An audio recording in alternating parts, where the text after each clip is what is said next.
Hey everybody, I want to start out this video by talking about assembly lines in manufacturing plants. That's actually where I started off my career and where I started thinking about these things overall. If you've ever seen a assembly line firsthand, it's a thing of beauty as to how it works, and you realize instantaneously that it's an optimization problem.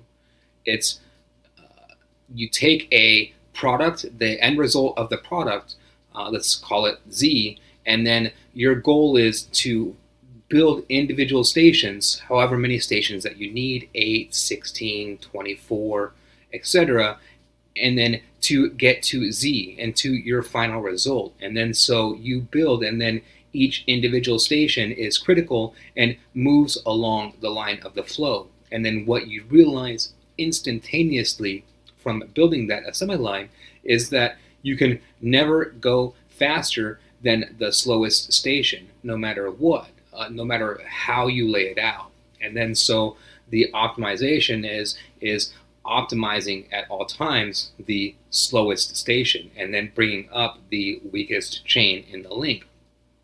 And that's just how manufacturing works overall.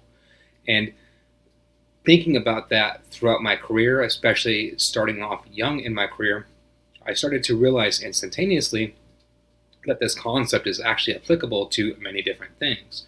I started off and I've built my career in IT, and I realized that this same exact concept is exactly how IT works. And this was exactly what I was doing on a daily basis, is optimizing systems, optimizing solutions, and that and when I'm connecting two systems together, the weakest link is the weakest system at all points, or the often points, the connection itself, right? Wherever the weakest point is going to be the failure point of the entire system overall.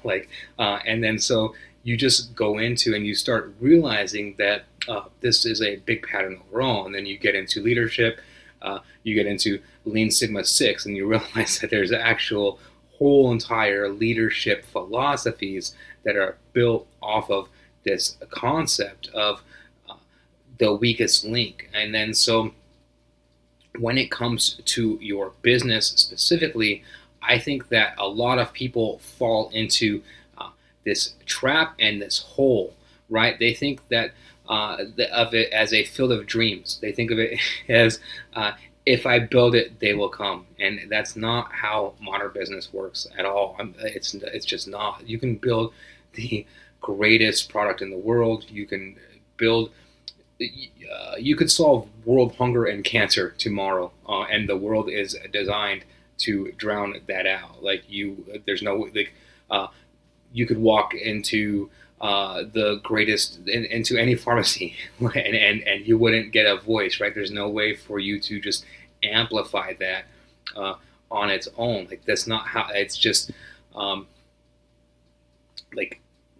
the commodification of voices, of actual getting eyeballs is really a lot, really integrated into society overall. And then so you have to kind of understand that picture, right? And then you have to play within that. So it's not if you build it, they will come. It's you build it, and then what from there? And then the what from there is building sustainable systems and processes rather than hoping, praying, and dumping money into holes, right? And then that's kind of what I see, the approach that people take from here, right? Is what's going to work? I'm going to throw money into SEO. I'm going to throw money into paid advertising, into pay-per-click. I'm going to throw money into blog articles, like AI. I'm going to have AI write all my blog articles, whatever it is. I'm going to do this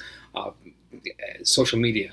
I'm going to do this one thing or this combination of things, and then if I just do that, and I just whatever, all I have to do is do that, and it'll be some sort of magic formula. And no, you have to tweak that formula and develop a individual process and flow within that, giving you an example as to how, a full-on example as to how this works out for myself, right? So if you have noticed anything about my content, you're watching my YouTube channel right now, etc., right? So I have books, courses, and YouTube. That's kind of the bottom line of the funnel, right? The bottom funnel. And then I have individual products that I have and services on top of that, like knowledge-based bots. A lot of are tied to AI services. So knowledge-based bots, reputation management, AI for agencies, and then as well as the React for React code, the SaaS in a box. And then so kind of all these products, right? And then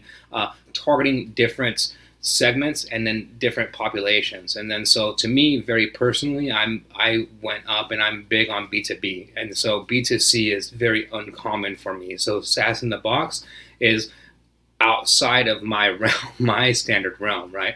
I know it's a fantastic idea, and then so that's why I'm all in on it.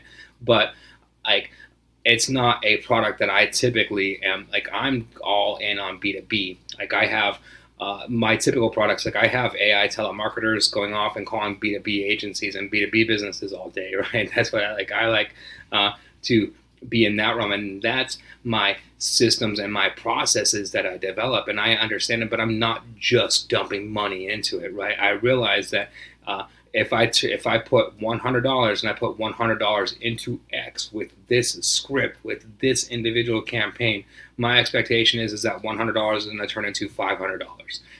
And then if it doesn't, I'm going to be kind of upset, right? Because I've run the numbers and I've run the statistics, and I know that.